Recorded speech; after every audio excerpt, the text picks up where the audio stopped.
téléspectateurs de Malikia TV, c'est un réel plaisir de vous retrouver. ñu ngi leen nuyu bu baax a baax di leen wax dal leen jàmm ci seen émission bi di Actu Show ay bés bu nekk bu waxtu wi jotee ñu fas yéene ñëw di ànd ak yéen. On s'excuse de ces minutes de retard mais on sera avec vous jusqu'à 17h30 inchallah, histoire de parler beaucoup de choses actualité politique moom la ñuy waxtaanee et je suis avec Ben Mokhtar. salaamaaleykum Ben. Aleykum salaam ñu nuyu ñëpp am mbégte dellusiwaat fii comme d'habitude à pareille heure. mu ngoog alors comme ni ñu ko waxee xam ngeen surtout à chaque fois rek bu ñu ñëwee dañuy waxtaanee politique.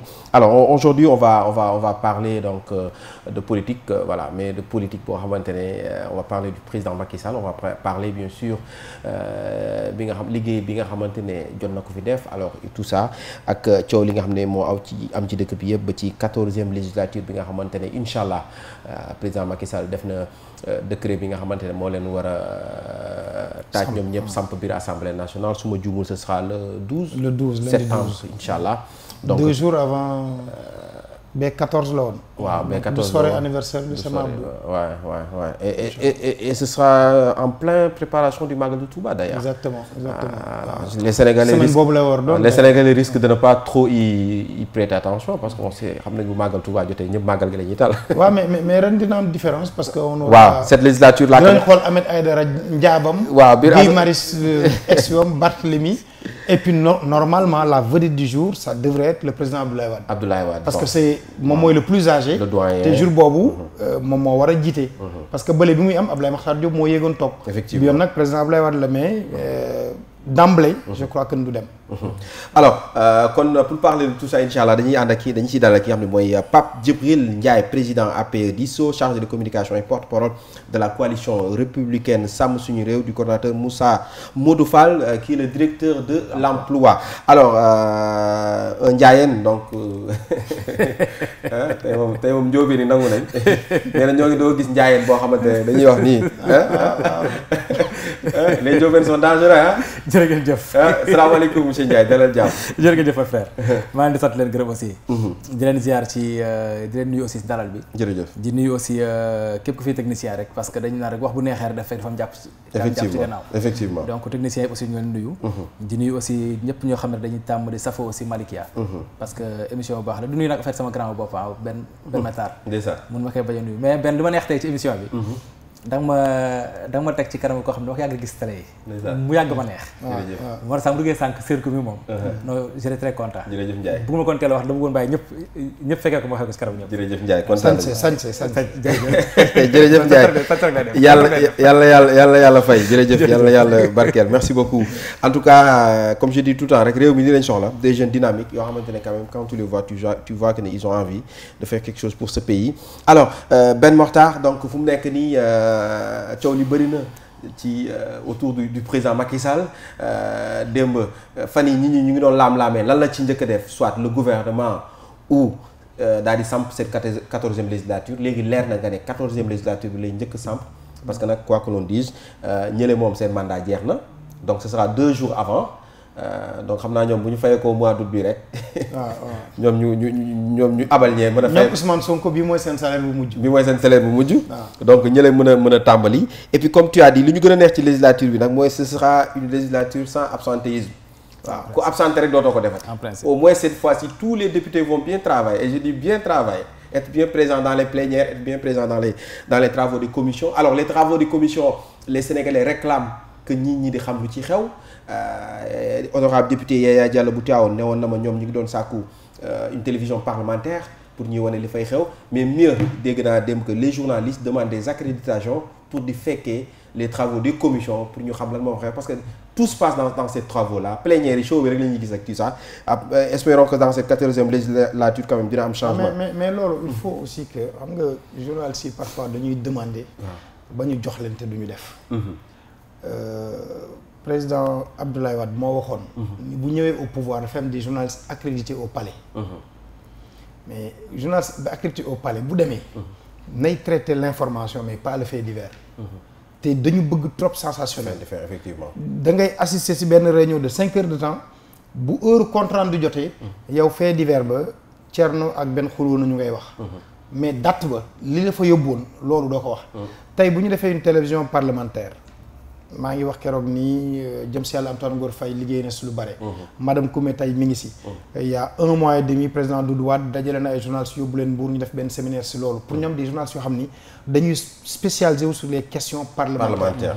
parce que lire la valise budgétaire dafa metti marathon budgétaire c'est des mois dafa metti mais da ngay ñëw commission nga indi benn ministre mu taxaw. di défendre son budget journaliste bi toog di ko xool bu ñu paree lan lay wax. Woré Sarr kat joxar bi na ko. Aïssata Tall Sall ak Woré Sarr xuloo nañu c'est pas ça l'info. info bi ce sera budget bi année bi si lii lañ koy gën a accentuer. am na ñoo xam ne boo leen di wax que ni s'équilibre en recettes et dépenses xamuñu mooy lan.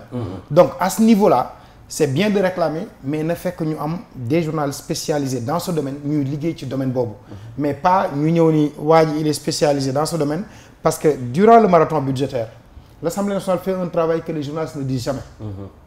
dañ naan journalistes yi ñëw chaque jour am nañu lu ñu leen di jox. fa la ñuy ndekkee dañ leen di ubbi restaurant bi comme les députés. fa la ñuy ndekkee heure añ dañuy dem añ ak députés yi. naan ataaya jël dessert ak yooyu. ñëw toogaat seet am na si ñoo xam ne dañuy bàyyi ba 11h ñu ñëw def loolu añ lekk ba yàlla may leen jàmm waxtaan ak benn ñaar député 15h ñu dem seen yoon. après midi bi la fay xew duñ fa nekk. parfois sax kenn moo naan leen voté nañu budget bi ça.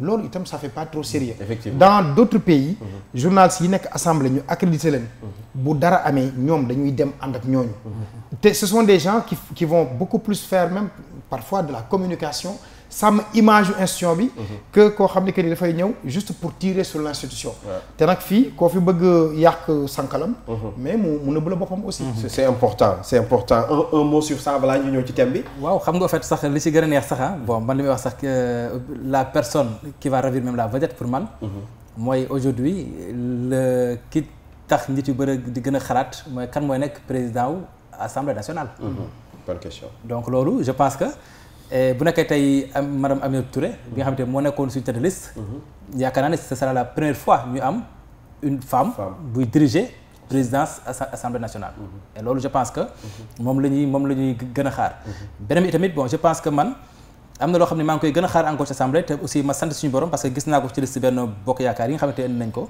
mooy y aura de la qualité ci yi nga xam ne sur les ressources humaines surtout parce que xam nga man dama mës jàpp ni assemblée nationale il faut que ñu def ci des réformes profondes ci réformes yi baax na ñu xam ni député pour man dafa war a am le minimum la bac parce que pour man assemblée nationale dafay légiférer ay textes et les textes yi fay jaar yëpp c'est des textes juridiques en plus ëpp boog c'est texte juridique et léegi aussi benn mi ngi wax léegi marathon budgétaire maintenant imagine si tu n'as pas un certain niveau munoo décrypter bay comprendre un budget nu ñu koy tegee ba nga mën comprendre lan mooy budget fonctionnement lan mooy budget d'investissement ak lu ci nekk foo ko dugal pour mën a xam ne amee recettes yi donc yooyu fondamentalement je pense que moo tax man dama jàpp des réformes moo tax man d'habitude bokk naa ci jeunes yi nga xam ni musuma bëgg a nekk député musuma ko bëgg a nekk parce que j'ai toujours dit que tant que ces réformes là amul munoo am de la qualité ci biir hémicycle bi et aujourd'hui l'hémicycle li ñu fi soxla c'est de la qualité parce que lépp looy liggéey ci biir réew mi foofu lañ koy tàmbalee parce que foofu la ñuy légiférer les lois et lois yooyu après aussi mooy doxal dëkk bi donc pour man réforme yooyu la moo tax en fait je suis très content benn bokk yaakaar tey boo xoolee seen ressources humaines yi fa proposé c'est les anciens ministres yoo xam ne xam nañu baax a baax état mi doxee et loolu je pense que fondamentalement moo waroon sax en réalité boo xoolee opposition bi ñoom ñu nëbboon seen liste ñi nga xam ne c'est des suppléants parce que xamuñu ni seen suppléants yi ñan la et loolu pour man c'est maintenant foofu la Sénégalais bu maintenant war a gën a xoolee il faut qu'il soit encore plus exigeant sur la qualification des députés c'est important parce que il ne sert à rien aussi nga am député boo xam ni da nga ko fay indi teg ko fa mu nekk député ab dem nekk commerçant est-ce que xam nga y a beaucoup de députés yoo xam ne c'est des commerçantes y en a gogo mais on voit dans les listes merci beaucoup et loolu mun ñu la teg nga war a yow xalaat askan bi nekkal leen fa alors que yow fii nga bàyyi si liggéey yëpp dem matin midi soir di voyager pour xool ne dafay commerce donc pour man fondamentalement en tout cas on aura pour man cette quatrième législature nañu am ay députés yoo xam ne en principe dinañ nekk députés yoo xam ne dinañ mën répondre en fait aux besoins des Sénégalais parce que en tout cas ñun au niveau de Benno Bokk Yaakaar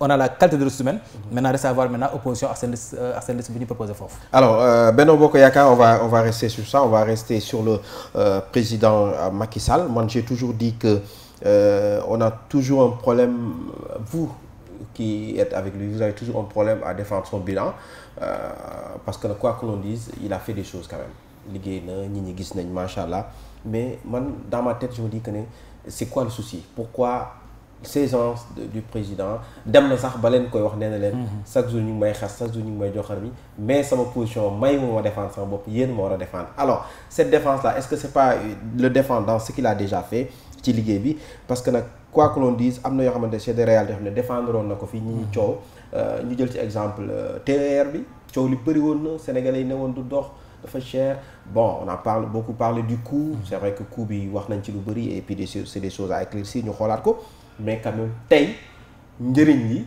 wax dëgg yàlla fay na waaw parce que boo taxawee gaaru Dakar ba gis nit ñi di wàcc tey les gens te disent voilà keroog j'ai un ami journaliste mu ne dafa jógee intérieur war a ñëw il est au ministère de l'environnement nee na taxi bu mu arrêté nga ne ko 3000 nga benn waaye nag saa doo jël TER bi téeméer nga wàcc aan ndox dugg ministère mu ne moom il a jamais pensé ça mais mu ne daf ko def dans 5 minutes il était au ministère alors il a dit waaw man lii ndekete voilà alors est-ce que tey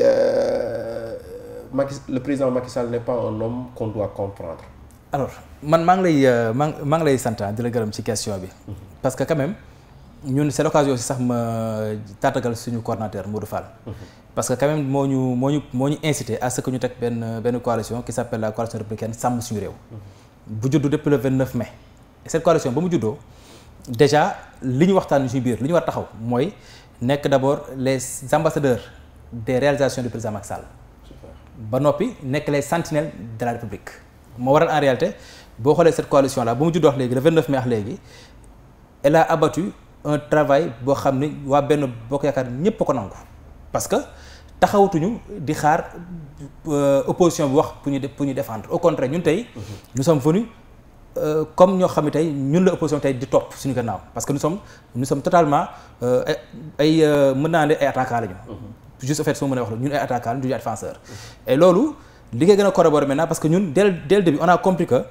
le président Macky Sall lorsque ba mu nekkee candidat dafa ne woon Sénégalais yi dama indi un projet bu ma leen di jaay muy la yoonu yokkute alors ba mu indi yoonu yokkute boobule yàlla def comme te xamoon na état parce que nekkoon na ci jaar na ci te xam na administration baax a baax mu projet donc yoonu yokkute yàlla def mu nekk candidat ñëw jël réew mi ba mu jël réew mi mu ne écoutez j'avais un projet ma la proposé woon moom ngeen nangu mooy la yoonu yokkute maintenant léegi je vous proposer un plan maintenant avant ngay proposer un plan nag il faut faire un diagnostic wala ci départ bi le président Macky Sall def li ñuy wax un diagnostic économique et social boo defee diagnostic économique et social bi loolu moo tax boo xoolee ba xool ci côté social rapidement le président Macky Sall am ay jàngat yi mu ci indi parce que xam ni économiquement le Sénégal nekk na un pays boo xam ne bu leen ko fàtte dafa bokk ci les pays les PPTE les pays pauvres très endettés et boo bokk ci pays pauvres très endettés rax ci doole itamit suñu balance commerciale a toujours été une balance commerciale déficitaire le président Macky Sall ba mu defee analyse boobu diagnostic boobu sans complaisance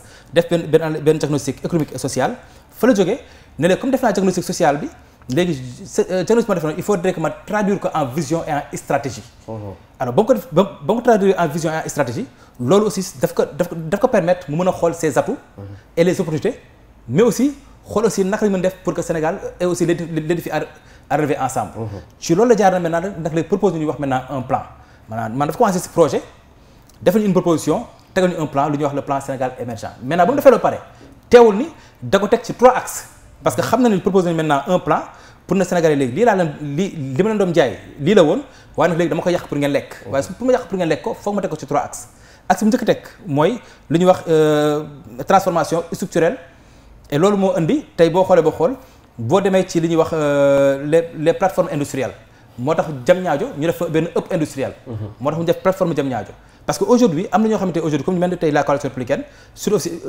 Ahmadou Fall dañu xam ñun fondamentalement lan la président Macky Sall def ci réew mi et loolu pour nga xam ko nag foog nga xam lan la proposé woon démb ak tey fi mu toll donc ba mu defee loolu aussi teewul ni dafa continuer loolu moo war a tey ci biir en fait plan Sénégal émergent bi le président Macky Sall ku neex défendre la parce que son bilan rek dafay wax moo tax des fois nga dégg ñenn naan la président Macky Sall am na un bilan matériel mais amul un bilan immatériel alors que xam ngeen ni un bilan immatériel nekkul lenn lu xel mu rafet waa xel mu rafet mooy togg alors que yow togg bi nangu nga ni togg baax na daf fekk xel mu rafet mooy jiitu donc xel mu rafet moo tax président Macky Sall tegal ñu loolu te beneen bi yaa ngi wax sànq ci li nga lu mel ni TER bi ci réalisation président Macky Sall xama TER bi dama koy faral di wax TER bi ñun le TER qu'on a naam am na ñoo xam ne ñu ko doon décrier mais ñoom xamuñu woon ni ñun le TER qu'on avait c'était un TER hybride TER la boo xam ni bu ko neexee tey la preuve yaa ngi doon dégg jamono yële ñu génn. am ñoo xam ne jël nañu TER bi dem fi TER bi war a jaar ñu jël ay fil dagg ko. lu tax ñu daggoon fil parce que dañu bëggoon saboter TER bi alors que xamuñu ni président Macky Sall ci xel mu rafet ci li mu yéene Sénégalais yi tamit dafa defoon TER mu nekk TER hybride maanaam xam na ni suñu genre réew yi mën na am léeg-léeg ay courant du coupé. maanaam bu courant coupé TER bi aussi dafay dawee gasoil. maanaam yow boo yàqee TER bi. ngir rek courant bi. TER bi dawee gasoil. donc xam na gasoil moom mënoo ko yàq naam. te aussi beneen bi aussi TER bi aussi l'avantage bi ñu am ci TER bi te président Macky Sall jox ñu ko encore avec ce beau joyau là mais rayu train à grand écartement la autrement dit TER lañu yor tey mais Sénégal su bëggee am TGV suñu raay yi ñu yor nii. amuñ dara ñu ci soppi dañuy ñëw daw ci TGV yi mais loolu tey mooy TER bi donc moo tax aussi des fois bu ñenn ñi di wax. juste dañuy wax pour sërëm askan bi. mais le président Macky Sall aujourd'hui pour man fondamentalement nekk na koo xam ne askan bi léegi commencé nañ comprendre les réalisations du président Macky Sall parce que kenn werantatu ko. ñëpp ngi naan réalisation président Macky Sall foo dem gis ko parce que tey li ñu naan juste rek boo ko mënee encore gën a bàyyi xel. ci affaire politique sociale bi. xam nga dañuy wax li gën a mën a gérer politique sociale c'est le pouvoir d'achat. mooy li ñuy wax le revenu sur le prix à la consommation. alors le pouvoir d'achat xam nga en fait boo xoolee tey Sénégal est-ce que xam ngeen Sénégal depuis 1997 on n'a pas réformé notre code du travail. alors code du travail boobu pourquoi ma tudd ko parce que code du travail boobu foofu la parce que n'oubliez pas que le salaire il est social. et quand on parle de pouvoir d'achat c'est par rapport au revenu man li ngay fayee ko. et vu que nag maintenant suñu code du travail depuis 1997 kenn musu ko laal donc fondamentalement suñu code du travail daf nekk loo xam ne c'était obsolète. loolu moo war ci jamono yële ñu génn président Macky Sall wax inspecteur du travail ne leen il faut ngeen waxtaani waat pour di xool nu ñuy defaraat code du travail parce que il faut l'harmoniser parce que répondre aux exigences des Sénégalais. et loolu li ko tax en fait mooy ko foofu parce que boo jëlee pouvoir d'achat bi dafa am ñaari affaire yu ñuy wax ñaari SMIC yu ñuy wax am na SMIC bi ñuy wax salaire minimum interprofessionnel garanti mais am na bi ñuy wax salaire bi ñuy wax salaire minimum interprofessionnel de croissance moo war a des fois les hommes politiques di la wax ni la croissance ne se mange pas loolu bu ñu ko waxee c'est juste rek pour dàq loo xam ne dañ ci xamul dara. alors que la croissance boobu elle est tellement pertinente parce que croissance boobu moo tax parce que du point de vue économique on te dit à chaque fois qu'il y a une inflation maanaam aujourd'hui à chaque fois njëkk yi yokk ba doubler loolu bu eggee 2% de l'inflation il faudrait que le SMIC avec un G parce que je parle de SMIC avec un C et de SMIC avec un G. Maintenant le SMIC avec un G qui est le salaire minimum interprofessionnel garanti il faut multiplier par 2 le SMIC avec un G. boo ko deful ala kulli alin foofu askan bi yëg ko. loolu moo war a c'est ce qu'on est en train de vivre. merci beaucoup loolu moo war a fait tey Sénégal boo xoolee ba xool et loolu du koy corroborer c'est très simple ah. boo xoolee Sénégal ay en 1900 je parle de 97 donc je préfère parler donc de 97 boo xoolee 97 mënoon nga am ñun xamoon nañu lu ñuy wax 15-10. 15 francs mburu 10 francs thon. xamoon nga ni dëwlin mënoon nga ko am moins de 500 francs. xamoon nga ni appartement mënoon nga si dëkk avec moins de 50 000 francs. donc yooyu yëpp nekkoon loo xam ne comme donc jamono yooyu noonu li ñu dund antan na ko woon. mais nag léegi su amee inflation maanaam prix yi dem na ba yokk ba doubler ba dem multiplier par 3 ba dem multiplier par 4 alors que le SMIC avec un G yokkuwul donc fondamentalement lii nit ki di gagner dootu mën a supporter ces charges loolu la président Macky Sall xam moo tax dafa ñëw rek SMIC bi nga xam dafa nekkoon un G avec un G nekkoon 36 243 francs le président Macky Sall ne SMIC bii kat dafa tuuti nañ ko jëlee 36 243 francs yóbbu ko tey 58 900 francs moo tax tey Sénégal boo xoolee salaire bi gën a néew salaire yi c'est 58 900 francs autrement dit egg na 60 000 francs te doyul mais mu xam loolu mais teewul aussi mu gën a continuer waat na Sénégalais kat naam bëgg naa la gën a jàppale parce que gis naa seen jafe-jafe waaye jafe-jafe aussi pour ma gën leen si mën a jàppale am na yenn prime yoo xam ne dafa bokk ci yéen te yooyu aussi dafa bokk li gàllankoor seen salaire boo xoolee sa yow prime transport et jamono nekkoon na 16 800 francs le président Macky Sall moo ko jëlee 16 800 francs yóbbu ko ba 20 800 francs parce que dafa yokkaat prime transport bi parce que yooyu dafa bokk ci ay jafe-jafe donc kooku tey dafa nekk koo xam ne fondamentalement xam na li askan bi di laaj xam na li askan bi bëgg et lu ëpp solo c'est le social moo tax président Macky Sall indi lu ñuy wax benn politique sociale pour que askan bi gën a gis seen bopp ci politique am aussi gën a mën comprendre fan la bëgg a egg ak ñoom parce que daf leen jaay leen loo xam ni la ñuy wax croissance économique mooy vers l'émergence. Macha Allah mu ngoog merci beaucoup alors donc c'est la question donc Macky Sall est-il un homme à comprendre. Difficile que ñu comprendre que parce que boo dégloo Djibril ni mu ko argumenté. yi mu teg tey moi mes amis enseignants me disent am na si kenn dafa ne ma man j'ai plafonné mu ne bi ñu ko yokkalee il a eu plus de 400 000 francs.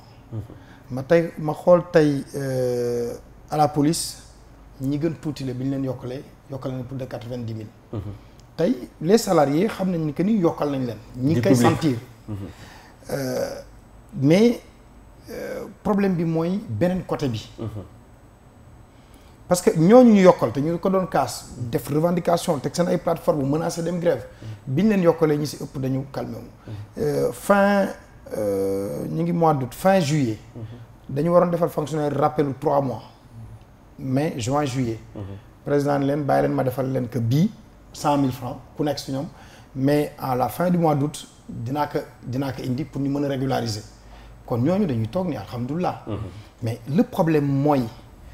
tey un jeune bu toog déglu Djibril mu expliquer daf naan man je n'ai pas encore mon job man maa ngi école man dama bokk Macky famille mooy Macky Sall moo ma fayal wala l'état du Sénégal moo ma fayal pour may jàng à l'université sama frais d'inscription et cetera d'accord mais dama naan ñi nga xam ne ñoo ànd ak président Macky Sall ñoom ñoo taxawul pour teg li nga xam ne que ni moom mi ngi koy liggéey sur la table parce que opposition dañu am doole dañu nekk si xam nga dañuy di wax ère de la communication man moom lay tuddee le communicationnisme parce que opposition mu dénigrer wax li nga xam ni baaxul moo ko gën a yomb te loolu mooy rôle am que muy wax li nga xam ni baax na tey boo nee yokk naa salaire yi ñii am nañu 400 000 ñii am nañu 300 000 ñi gën tuuti am nañu 90 000 opposition bi dem jóge fee ñu amee yow am nga waa joo xam ni moom moo nangu devant le juge ni que ni sàcc nañ ma 160 000 ak 300 000 ça fait 460 000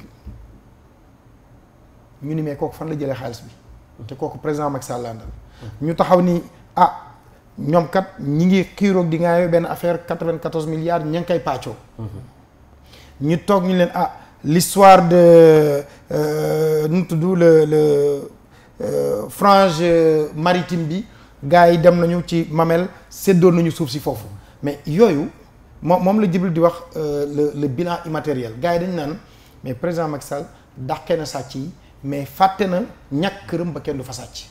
et Sénégalais bi foofu lay xaare actuellement le pouvoir y a pas un Sénégalais qui sort de Dakar tey mënoo boo xasee ba jël péage bi nga ne yaa ngi dem di nga sa bët dina tegu fondamentalement si loo xam ni que ni le pouvoir en place moo ko fi def. effectivement mais derrière da nga naan waa mais lii yëpp def nañ ko mais am na fenn fu ma leen doon xaar. parce qu'on nous avait dit qu'on va gouverner autrement. il faut donc que ceux qui sont avec le président avant ñuy xalaat seen bopp ñu xalaat askan bi mën a tegal askan bi li nga xam ne que ni moom la ñuy liggéey je donne l'exemple tey gis nañ ko fii durant la campagne électorale bi Barthélémy Dias di wax madame Aminata Touré j'aime même pas le répéter mais soxna si jigéen du fenn je dis ça fait mal vraiment tey ñu yeewu Gabriel Kane taxaw ni Ndeye Saly Diop Dia madame la ministre vous mentez mais après xale bu ndaw bi nga xam ne kenn moo nekk ci këram bokk ak ndaw si Grand Dakar bu mu dëkk bu ndaw si ñëwee di gaaram koy xoolaan kii mooy ministre bi doon fenn c'est que ça fait mal on est en train de désacraliser tout ce que nous avions de sacré il faut que côté boobu ci wàllu communication te man moom laa mënul comprendre en fait le président Macky Sall il a combien de communicants autour de lui vraiment dans chaque ministère tu as un spécialiste de la communication. Il y a combien de journalistes qui se sont rangés avec seen plume. président Macky Sall ñi ko journalistes yi ko wër. amul le président Abdou Diouf n'a pas été aussi bien encadré. Tu as Abou Abel Thiam, tu as Souleymane Jules Diop, tu as Abdou Latif Coulibaly, tu as Seydou Gueye, tu as Daouda Guissé, tu as El Hadj Kassé, tu as Alioune Fall, tu as Ousmane Thiongane, tu as Ly, tu as Ousmane Ba. mais ñooñu ñëpp wër le président ba pare communication bëgg gàll gousé mais y a un problème et les gens et les gens ne vont pas au charbon tey bu tàngee ba tàng lan la ñu bëgg waa ji moom nañu waxal ko boppam wala ministre na dem waxal ko boppam mais une équipe dafa am ñoo xam ne ñoom ñoo war di dem au front bi du dem avec véhémence du dem avec ostentatoire du dem avec l'injure à la bouche mais c'est d'y aller ak benn style bi nga xam ne ni opposition bi di communiquer ba nit ñi mën leen dégg il faut que fii aussi ñu xool message bi ñuy jox boy yi lan la message bi ñuy jox Sénégalais yi lan la pour ñu mën a nangul waa ji ni que ni au moins kat xam nga am na benn femme bu ma xool ci réseaux sociaux yi mais une vieille dame qui explique l'histoire du 3e mandat je me suis dit même si tu n'es pas d'accord di nga xam ni muy wax ni au moins lii xel war na ko mën nangu man kat si li ma jàpp man mag laa jànguma droit mais man maire bi ngeen di xeeb li ma jàpp mooy ni Macky bi ñu koy nommé bi ñu koy élire moom dañ ko élire ci Ablaye Wade juróom-ñaari at ba mu ñëwee mënuñu léegi moom nañ ko def juróomi at ndeem sax nax nañu wante puisque ñun ñoo ko nangu bu njëkk bi mooy juróomi at bi ñi nañ xaar beneen juróomi at bi est-ce que dinañu dem wala du ñu dem mais tey tu peux avoir des communicants qui refusent de communiquer. Refuser de communiquer c'est pas du problème bi du rek dem ci plateau de télévision yi. mais am na yeneen canaux yu ñu war a utiliser et malheureusement. mais en parlant du troisième mandat est-ce que aussi la communication sur le troisième mandat Macky Sall n'a pas fait trop peur en fait parce que il y a eu tellement de victimes sur le troisième mandat on se rappelle de Moustapha il y a Ndour je pense Sitor Ndour ah. waaw. il y a Sori Kaba de Fatick moom laa bëggoon a wax. directeur de Sénégal extérieur. donc ak Moustapha Diakhaté. Moussa Diop de Dakar Dem Dikk. alors au finish est-ce que gars yi ragalatuñ ci soit tu dis que ne écoute day def troisième mandat wala tu doo boo amul argument. est-ce qu'il n'a pas fait trop peur quand même. man li ma gëm. nañ ma saagaat mais man tey bu ma nekkoon directeur général RTS ma nekk place Racine Talla je vais communiquer en faveur du président de la République parce que décret moo ma fal. mais c'est ce qu'il fait Racine. non moo tax man bi ñu wax Racine man je dis il est dans son élément. waaw il est dans son élément. c'est Djibo Leyti Ka jëm si yàlla ji. moom moo doon wax dafay wax si Abdou Diouf ñu ne que mais assurance bi nga àndal mu ni je lis dans les idées du président de la République. deuxième élément on ne scie pas la branche sur laquelle on est assis. Ivoiriens yi moom la ñuy wax ni il ne faut pas cracher sur la terre qui te nourrit da ngay ànd ak moom ci mu ca la mu bëgg. du tere bu ngeen wéetee parce que sa nit doo ko jëw doo ko xas en public. doo ko yedd en public. bu ngeen toogee mën nga wax ak moom d'accord ma ci yaa fi waxoon ñaari mandat loolu la ñu waxante woon suñu bi def ka nga dem sa yoon saa yi. wutal kenn suñu nga teg ka fi. mais en public il faut le défendre. mais bu fekkente ni que ni yow maintenant c'est vrai que am na suñu bari ñoo xam ne ils ne parviennent pas à s'asseoir avec lui. mais bu fekkente ni que ni yow. moo lay jox salaire moo lay décret moom moo la nooy ba pare nga bëgg a tourner ñëw toog ak Thierno Seydou Nourou di ko attaqué man ku ma ko def itam ma de ko melal. alors Pape Djibril kii junj na ko sànq bu ñu ñëwee tey ay on a vu Gabriel Kane tey jóg wax li mu wax madame le ministre Ndeye Saly Diop Dieng qu'on salue au passage. mu nekk tamit ministre bu mun nañ jàppale bu constant ci gouvernement Macky Sall depuis bu mu ñëwee ba léegi vraiment alors mu yëkkati ay kàddu yu teginawul teg ko ci d'abord man je ne comprends pas Gabriel déjà moom nee na jigéen lay défendre donc boo ko jegee tamit di saaga ministre bu jigéen wala di ko xas et tout ça mais on n'a pas vu quand même sentir ñu benn soutien boo xamante ne ñi jóg nañu défendre Ndeye Saly delloo Gabriel ci toogoom wala mën nañ ko waxee noonu. waaw xam nga benn sànq mi ñuy rappelé koo xam ne ñu ngi koy yàlla na ko suuf sedde muy suñu papa ji Djibo Leyti Ka. Djibo Leyti Ka moo doon wax ni l'état est de mythe et de réalité. Maintenant aujourd'hui au Sénégal c'est le mythe de l'état moo effondré wu. xam nga ay jamono on avait une opposition boo xam ne amuñu woon xaalis Abdoulaye Wade ba muy opposé amuñu woon xaalis. je parle juste amuñu woon xaalis matière de finance. mais de opposition bi ñu am tey boo xoolee opposant yëpp jot nañu xam la mooy ministre la mooy DG la mooy nangam. donc mais aujourd'hui maintenant on a une opposition assez riche quand je dis assez riche donc elle est assez puissante parce que l'argent est le nerf de la guerre. et tey opposition bi ñu am tey ñëpp am xaalis. donc du coup jot nañu am lu ñu xam ba noppi aussi bu leen fàtte aussi dañu libéraliser maintenant la presse. Effectivement. Donc la presse est devenue libre où maintenant on confond l'expression de presse et la liberté des uns et des autres parce que léegi am na ay jamono nit sax balaa nga koy teg yenn kàddu yi sax moo tax am na benn kilifa bu wax ni kàddu bi nga jël ko teg ci nit teg fa sa ndey mbaa sa baay. nga confondre. nga xool est-ce que bu doon sa ndey mbaa sa baay ndax di nga ko wax kàddu googu et loolu moo waral ku mel ni Barthélémy Dias kooku. moom moo war a yedd boppam parce que am nit yoo xam ñoo war a yedd seen bopp. parce que bu toogee naan ministre sàcc la génération bi ñoo xamul ni Jean-Paul Dias mooy papa Barthélémy Dias te ministre la woon comme moom xanaa papam sàcc la woon. donc boo toogee ne ministre sàcc lañu sa papa yow nekkoon ministre sa papa si ministre boobu loolu dundal fayal la nga dem États-Unis jàngi nga toll ba toll ni nga toll maanaam yow kenn États-Unis nga mës a nekk jàngi ñun bañ nekkee di. xëy di gontu fanaan dugg ci car rapide di ko ñàkkante parce que ñun suñu papa yi musuñu nekk ministre musuñu nekk DG ñun dañ ko ñàkkante ci ghetto bi ba mu saf sàpp donc moom pendant ce temps papa mi da ko ministre jël na ko yóbbu ko États-Unis mu dem jàngi fal toog ba toll ni mu toll ñëw papa ji boole ko ki ñuy wax Ousmane Tanor Dieng ci mbaaxam Ousmane Tanor Dieng def tout ba Barthélémy Dias moo tey nekk député comme ñun coono gi ñu am sax wala ndaw yi coono gi Barthélémy Dias bi ngeen jàppale yéen coono gi am Barthélémy Dias amu ko sax donc comme da xamu ko moo tax mu xamadi ci parce que am na ñoo xam ni bu am na nooy dundee loolu ñuy wax un enfant prodigue dafa tàmm dund ci bànneex bakkanam ñu ko bàyyi tey bakkanam ba nga xam ne xamul ko mat ndey xamul ko mat bàyyi parce que bu toogee di xool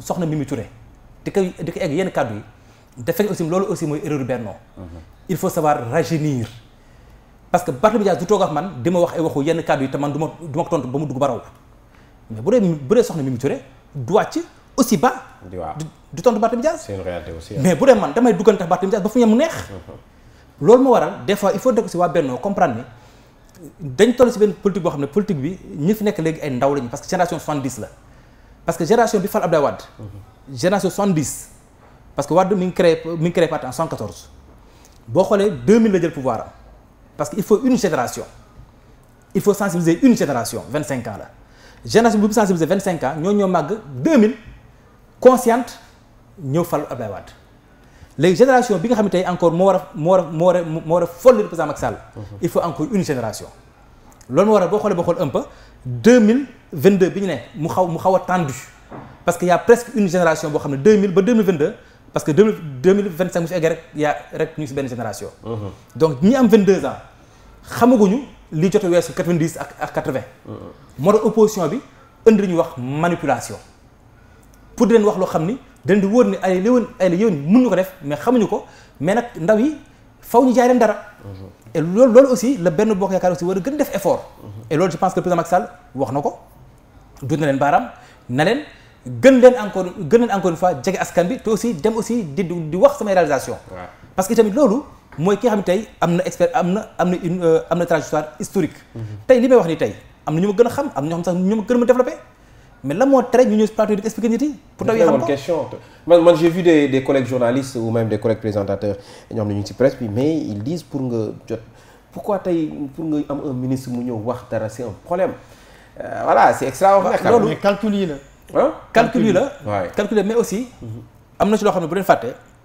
à chaque fois ñuy waay jege élection présidentielle et rawatina suñu si contexte bi ñu nekk bi nga xam ne président Macky Sall effectivement dafa wax nii oui nii non ñi ma jotee wàccee seen doomu tànk yëpp parce que mooy li benn wax sànk rek munoo ànd ak yow munoo ànd ak man ba pare mel ni ko ànd ak man par exemple nee naa la xamagoo ni damay dem candidature waawal déet mais boo taxee si télé yi ne man awma sañ-sañ dem maanaam président Macky Sall amul droit sampaat ndëndëm te yow mu leer ne opposition bi seen bopp taxaw nañ ne président Macky Sall mandaawam bi ngi tàmbale 2019 2024 mooy premier mandat pour 5 ans opposition wax na ko ku mel ni Barthélémy Dias xale bi xamante bi wax na ko Ousmane Sonko wax na ko taxaw nañ ne carrément ne le président Macky Sall 2019 2024 mooy premier mandat waaw léegi 2024 2029 mu deuxième mandat ki bokk ci man taxaw ne président Macky Sall amul droit def ka comme kooku kan la liggéeyal autrement dara boo foofu mooy élection présidentielle bu waay jot dafa am beaucoup de lobby aussi dañ toll si contexte boo xam ni Sénégal mi ngi doo gis pétrole ak gaz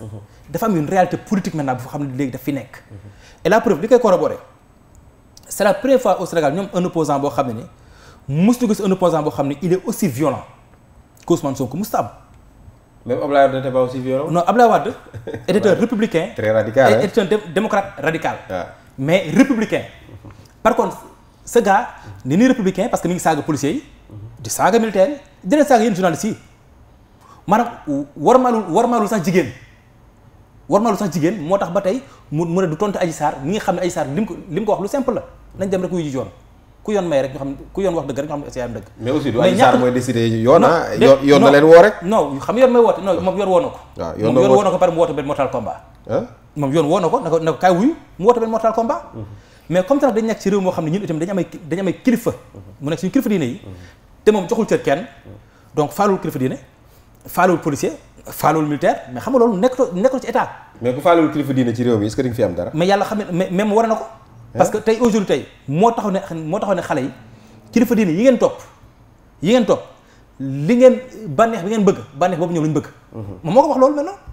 man sañu ma wax loolu sama kilifa diine. parce que man sama kilifa diine su ma waxoon tey bàyyi le président Macky Sall boobu bu ko fatal boobu moytu bu ko fatal parce que sama kilifa diine la.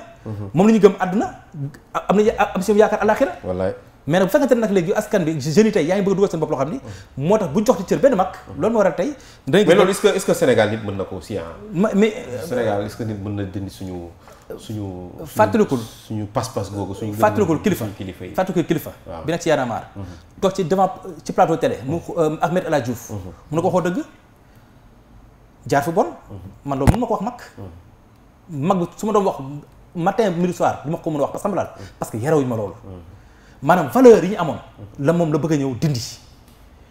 moo tax dem j'ai vu sur Facebook quelqu'un qui a écrit xanaa magi Pastef yi dinañ yar ndawi Pastef j'ai bien aimé mu ne magi Pastef yi dinañ yar ndawi Pastef mais est-ce que magu Pastef yi ndawu Pastef yi est-ce que dañu réew est-ce que dañu xamadi. waaw est-ce que pour man ils sont dans leur marketing politique. waaw est-ce que du marketing politique. ils sont dans leur marketing politique man je dis toujours que Ousmane. Quand vous rencontrez Ousmane Sonko c'est un homme bien. Humainement. En principe. boo toogee ak moom nii. di nga xam ni am na lu jafe si nit loo xam ne am na ko. écoute. mën ngay wax 10 heures de temps mu toog di la déglu. bu jëlee bu comprendre lee dina la wax comprendre ma. bu comprendre dina la man kat lii laa si xalaat. te dina la wekk. Ousmane boobu boo ko jëlee ak Ousmane bi nekk sur scène da nga naan mais yàlla ak yàlla la. dafa mel ne que ni bu jàkkaarloog ful bi beneen nit lay dafa mel dafa am luñ koy sol. mais fële day mel ne muus il est très doux très calme très posé. parfois dama naan fële bu fa demee show lay def. et il se prépare en conséquence. mais xam nga ci marketing politique dañ naan la ñi nga jàkkaarlool président Macky Sall moom. nañuy di xool président Macky Sall buy def jokkoog ndaw ñi. ak président Macky Sall buy wax ak waa Benno Bokk Yaakaar. très différent. ñaari nit ngay gis. moi j'aurais aimé voir le président Macky Sall mu sol jean. def la casquette. par moment le week-end ñu gis que mu sol basket sol blouson. ni dafay dem parc defi sport. wala jël continuité dafay dox. ànd ak même pas benn garde du corps bu nekk si bu ko sore fële. mën dajeek sénégalais yi vers l'université les étudiants taxaw waxtaan ak ñoom continuer. romb kuy jaay koko mu jël c'est vrai qu'il y a les réalités du pouvoir mais am na nenn nu mu ko mën defee noo xam ne que ni. il pourra séduire la jeunesse. mais tey bu waree rencontrer les jeunes souvent lenn la mooy changer si moom. cravate la dul def. mais bu waree nekk ak waa Benno Bokk Yaakaar soit mu sol la tenue africaine. ou bien mu def costume cravate. pendant ce temps tu as quelqu'un boo xam ni casquette am lay def ñu solee basketam taxaw muy Ousmane Sonko. donc ci wàllu communication. waaw yooyu yëpp day ñëwaat ci communication bi. ce que les gens autour de lui doivent travailler. image am war nañ ko mën a defaraat. mais nii dañu nekk si image boo xam ne mi ngi nekk di périclité wu. comme si produit bu nekk en fin de parcours la. xam nga cycle de vie naissance croissance et cetera. waaw loolu Ousmane Sonko il faut que moom tamit muy régénérer wu. te xam nga il est très futé. ñu bari dañ ko jàppe comme un nain politique. dama ko dégg démb mu wax mu ni bu ma egsee au pouvoir en 2024 tous les voleurs seront en prison mais Sénégal ku nekk xam nga ndax sàcc nga wala doo sàcc. ku nekk dans l'administration xam nga yow loo def ak loo deful. mais yow mi nga xam ni da nga téye am nga benn pouvoir de signature xam nga marché yi nga joxe leer na wala leerul. tu vas te dire kii bu ma ko bàyyi mu egsi je suis foutu. il n'est pas question il n'en sera jamais question ma bàyyi ko moom mu dem. mu toog mu ni novembre laa waroon commencer sama ay tournée dematuma novembre septembre laay dem parce que sànq am na leen lu Jibril cabaxal lu sew. mu ni vidéo yi léegi ñu commencé génn. mais Ousmane est très renseigné. balaay vidéo yi di génn mu dugg campagne commencé dawal biir Sénégal. bu demee fii gendarme bloqué ka bu demee fee préfet ni ka doog fi defee. mu commencé nag mettre dans la tête des Sénégalais man candidat la déclaré naa sama candidature. xoolal intervalle bi tout se fait en l'espace en moins d'une semaine. Semaine passée la wax ni je suis candidat semaine bi si topp mu defaat déclaration ni en septembre j'y vais septembre c'est la semaine prochaine. c'est la semaine prochaine ouais. donc bu commencé mu ñëw ñu génne benn vidéo ñu ne gars yi dañ ko bëgg faagaagal. ñu tourné ni léegi convoqué nañ ko au tribunal ñu ni c'est un candidat la ñu jàpp. il aimerait bien que ñu jàpp ko en tant que candidat déclaré à la présidentielle 2024. Ouais. il faut que ñi nekk en face. xam ni que ni le temps joue contre tout le monde. xaw ma Macky Sall sera candidat xaw ma il ne sera pas candidat mais il faut que moom ak ñi mu àndal ñu ubbi 2024 xam ni que ni heure H bi démarré na. ñeneen ñi nekk ci opposition bi. parce que chaque jour nga découvre candidat bu bees tey je parlais avec quelqu'un qui me dit mais il y a un Sénégalais qui s'appelle Mbacké Sarr qui est en Italie il est candidat à la présidentielle 2024 je dis waaw mais ñun suñu réew mi finalement on aura 52 candidats. parce que kenn ku si nekk te dit c'est possible. Si lui il l'a fait. Ça doit être possible. Parce qu'à the end of the day, il y a des analyses politiques qui nous disent qu'il y aura beaucoup de gens qui sont out. Donc peut-être que tu n'es pas amené à jouer tu peux voilà tu peux. alors merci beaucoup Ben, merci beaucoup à tous nos invités spectateurs. Yéen a ngi bàyyi xel Actu Show ba léegi sur Malikia TV di nuyu ñëpp di nuyu suñu benn xarit Alioune Sarr nee na mu ngi seetaan bu Planète Parfum donc muy jeune entrepreneur qu'on encourage d'ailleurs on encourage tous les jeunes Sénégalais à entreprendre quand même c'est vrai que c'est pas facile. mais quand même ku dugg ci entreprendre di nga xam ne dina am ay le début ce n'est jamais facile. non mais loolu ñoom Pape Djibril yi la. waaw donc ñoom ak professeur Modou Fall ñoom ñoo war a moo tax bi ma gisee 15 milliards de budget. bi ma gisee message Alioune Sarr mu ngi seetaan ma ne entrepreneur yaa ngi seetaan l'homme de Modou Fall est là le directeur de l'emploi donc est là donc il faut que ñu kii alors on va parler de l'emploi balaa ngay dem mais aussi on va balaa ñuy dugg ci emploi dafa am loo xam ne instant yi mu ngi ëlëm ñëpp mu ngi kii réew mi et on attend beaucoup de réponses par rapport ak yéen ñi nga xam ne yéen nañu dénk réew mi muy wàllum la vie est très chère. donc njëg yi fu mu nekk nii yaa ngi koy wax sànq. donc les coûts sont très chers c'est vrai que yéen ñi nekk ci public bi seeni salaire yokku na ñun ñi nekk ci privé suñuy salaire yokkuwul donc ñun on vit toujours le même calvaire en benn. xam nga mooy problème bi. il défend un état boo xam ni fayu ko. absolument. ah bon man soo constaté ma état fayu. mais c'est ça le paradoxe. ah bon. man je reçois absolument rien de l'état pour dire vrai. man c'est ça que je comprends pas. ñi état di fay défendre ñu état. merci beaucoup.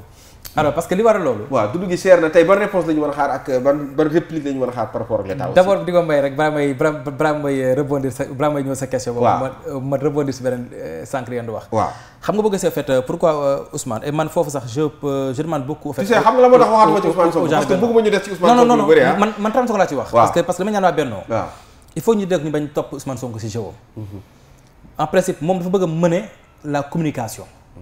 fu mu toll nii xam na ni élection présidentielle honnêtement ñun gars yi doo génn si élection législative tegguñ sax les députés.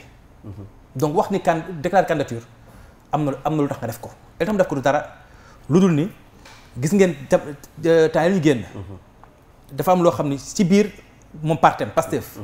Pastef daf ci am ñoo xam ni dañ taxaw ne Ousmane Sonko dootul nekkati dootul jiite Pastef. mais woo na leen ci ay primaires ah. non man la laa wax rek. waaw woo na leen ñu def ay primaires dama lay wax ni que il faut Sénégalais xam ni. waaw y a des cadres dans Pastef.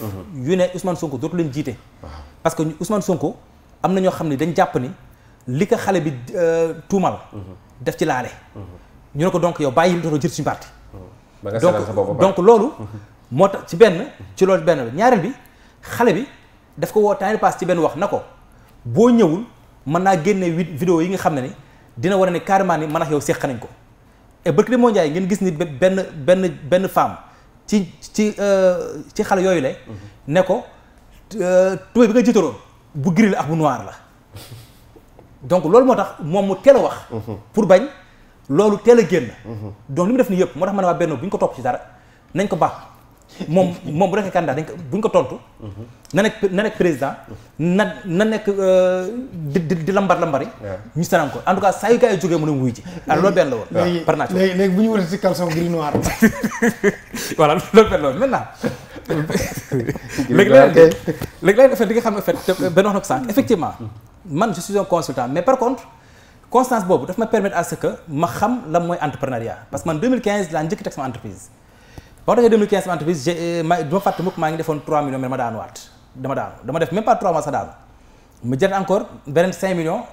defar ko ci daanu defe naa maa ngi commencé jóg en 2018 problème entrepreneuriat lu jafe la lu metti la effectivement il faut être endurant et faut nga gëm ko parce que man 2014 laa bàyyi liggéey Sonacos parce que maa ngi doon liggéey 2001 ba 2014 laa nekkoon Sonacos comme agent de maîtrise chef de car AM3 mais bu ma xamee ni lii dama doon xëy di contre franc lii mënu ma téye te lii aussi tamit mënul continuer su fekkente ne dama nekk mag yore jabar yore doom xam nga xool laa mën def aussi parce que man dama am au départ j'avais un bac F6 F7 man je suis un biochimiste de formation donc ba ma commencé liggéey ma dugg ci liggéey nag ñu fay ma salaire sama premier salaire bi xaw ma ci dara ma xool salaire bi tey 150 000 suba 200 000 gannaaw suba 250 000 xaw ma si xaar ak asiraan te en tant que scientifique mënu ma ko accepter loolu parce que scientifique dafa am benn démarche comme ni ñu wax démarche logique. waaw lii dama koy comprendre ma avancé comprendre ma ko du ma avancé.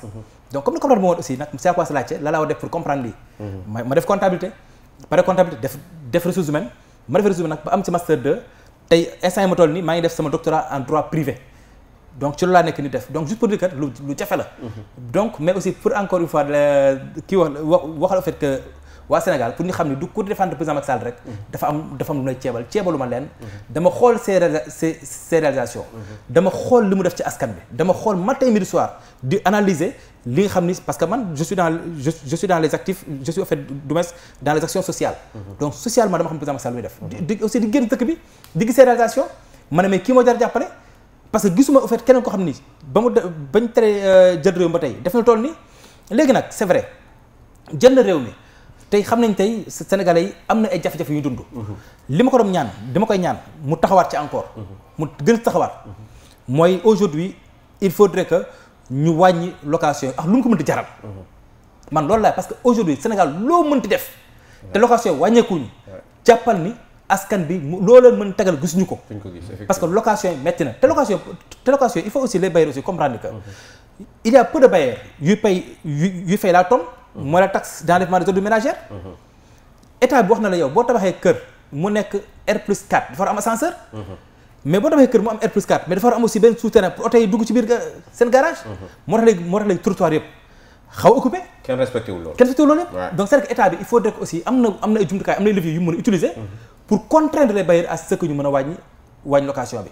loolu moo waral tamit benn action bi aussi ñuy jublu encore ci élection présidentielle. encore ça sànq maa ngi ko def bëri chantage.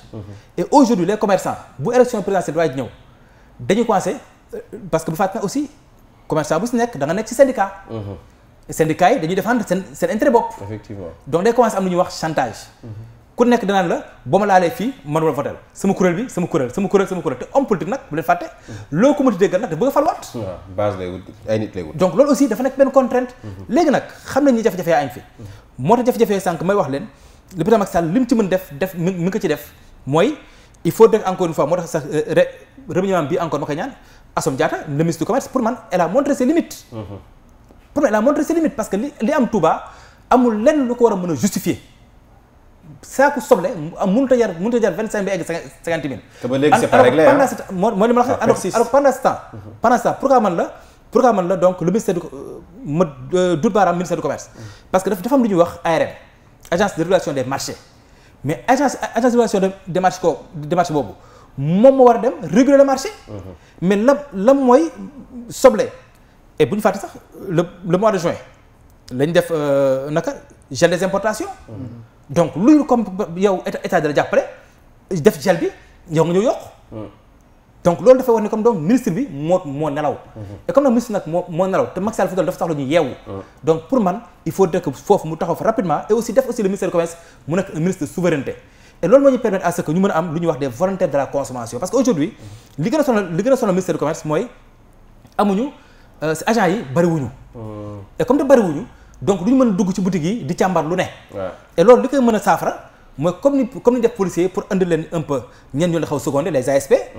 il faut aussi créer les volontaires de la consommation ñooñu dañu nekk ci ministère du commerce dépend ministère du commerce ñooñu aussi ñooy wàcc ci mbedd bi di dem di xooli boutique yi di def ay référentiels mais beneen bi aussi état bi aussi góorgóorlu ñu indiwaat lu ñuy wax un peu les boutiques de référence.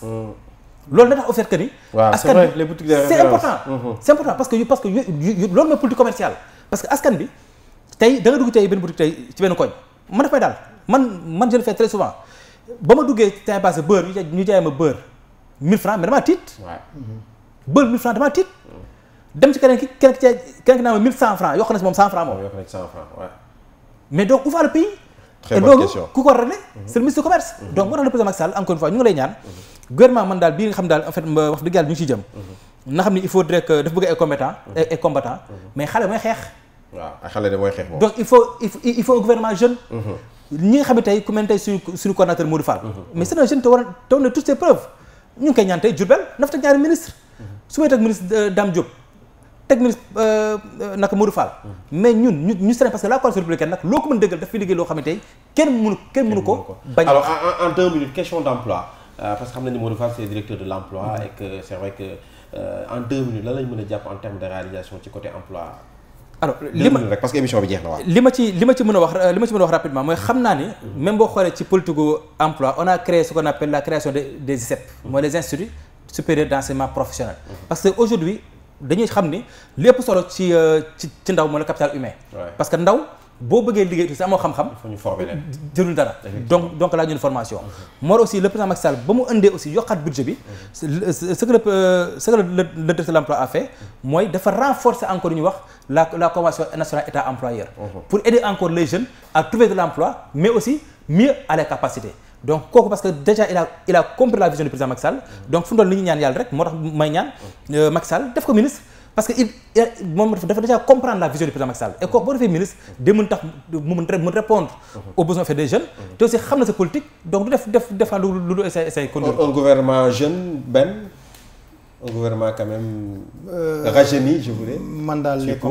compétences d'abord même si ce sont des gens qui ont 70 ans que la compétence na dosage bi baax c'est important parce que tey quand j'ai vu Gabriel faire sa sortie je me suis dit une jeune fille comme Diégui Diop wala Fatoumata Niaba de Grand Yoff ñooñu tey bu ñu jàkkaarloo woon ak Diégui Diop débat bu neex la war a mën a doon parce que li ñuy dañ naan bëree lamb ndaw a koy def am na itam foo xam ne politique la combativité kooku xale moo koy def mag ñi nag nekk ca kaw ñoom di leen dooleel di leen xale mu ngoog merci beaucoup Ben Mokhtar merci beaucoup Pape Djibril ça a été un plaisir absolument ñu remercier la en tout cas un plaisir partagé en tout cas un plaisir partagé j'ai même pas vu l'heure passer waaw gis nga on en parlait presque une heure parce que le débat était enrichissant merci beaucoup donc ñu ngi sant leen gërëm baax a baax ci invitation bi aussi jërëjëf merci beaucoup Ben on se retrouve lundi inchallah très bon week-end à tout le monde tout de suite vous aurez votre émission Wotel Ma Way avec Pape Malick Mag et Ngagne Baye d'ici là portez-vous très très bien avec les programmes de Malikia TV Leeru Maodo.